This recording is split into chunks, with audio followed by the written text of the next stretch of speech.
Welcome back. This is Filthy with AO Reliance, coming back at you in a series of videos covering the 5C concept as developed by Dave Canterbury at the Wilderness Outfitter School.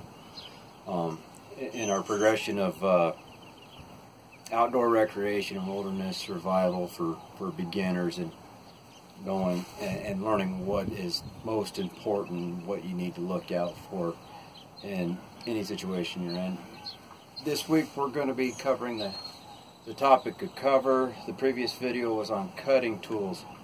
If you remember in our previous videos, the kind of protocol for survival and protocol that I use for outdoor recreation, as well as is shelter, water, fire, food, that order. A lot of people don't agree with it because they've been told fire, it's cutting tools and fire, cutting tools and fire. I've got an issue with that, and I'll explain that here in a minute as we're talking about cover. But cover can be anything from sleeping pads, sleeping bags, to tents, to tarps, to hammocks, to the undercarriage of your vehicle, crawling underneath your vehicle to get out of the sun. Anything that's going to put a barrier between you and the environment, that's considered cover. As you can see here, I don't have anything set up today to show examples of. I'll show examples of cover in my Boy Scouts of America kit that I'll demonstrate on my first trip. We'll get into some of the cover items I got in that kit as prescribed by the Boy Scouts of America. But the other reason I don't have that in there is I didn't want to take away from what I consider the most important part of cover.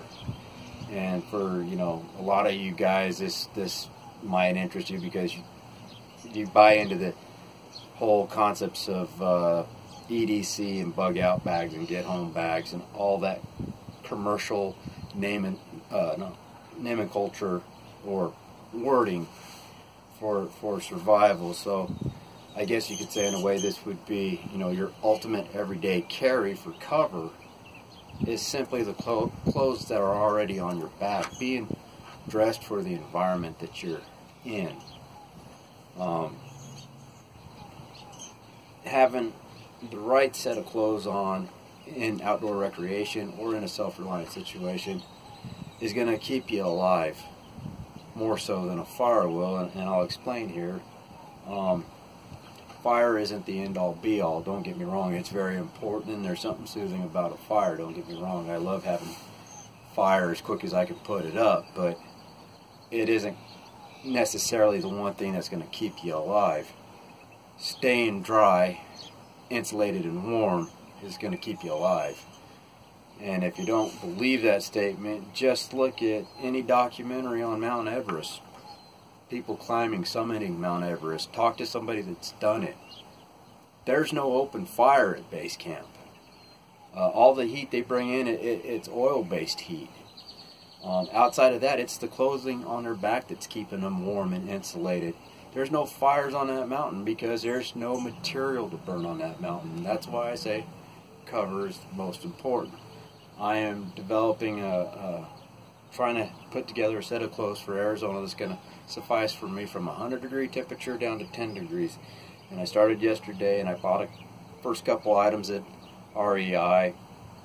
I don't have a high opinion on REI because a lot of the stuff is overpriced and it's cheaply built. But with that being said, they also have a lot of stuff that your outfitter stores ain't going to have, like this shirt that I got on right here. This is a smart wool shirt.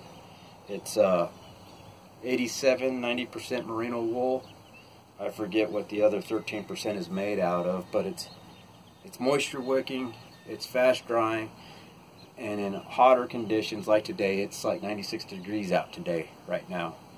And it's wicking the moisture off of my body. I'm comfortable in it. It's holding some of that moisture, so that wind that I'm getting from the southwest over here is keeping me cool. So cover regulating your body temperature from being too hot or too cold is important, and your clothing can do that. So just being dressed appropriately will save your life. if you find yourself in a reliant situation and you're not dressed appropriately and you happen to be in an environment that's devoid of material, you're going to have a bad day. So that's what I wanted to talk about on cover. If you could take anything away from this, the most important thing in my mind about cover is just be dressed appropriate for the environment in which you're in. Now for you prepper guys out there, it's like, well, I gotta wear a business suit or a shirt and a tie to work every day, and I can't go into the office looking like I'm ready to go climb Everest or go hiking through the desert. I understand that. Keep yourself a small gym bag in your truck with a good pair of hiking boots, a decent pair of pants, and a long sleeve shirt. At least you'll have that going for you.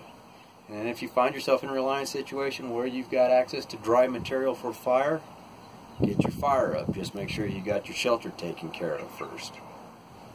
Well, like always, guys, it's better to have the knowledge and not need it than to need the knowledge and not have it. Stay tuned for the next video I'll drop in the next week or two, which will be on containers. And yes, I'm putting containers in front of combustion, and I'll explain that in the next video. But enjoy your Mother's Day weekend, because that's what it is. It's May 13th today, so happy Mother's Day to all you moms out there, and be safe.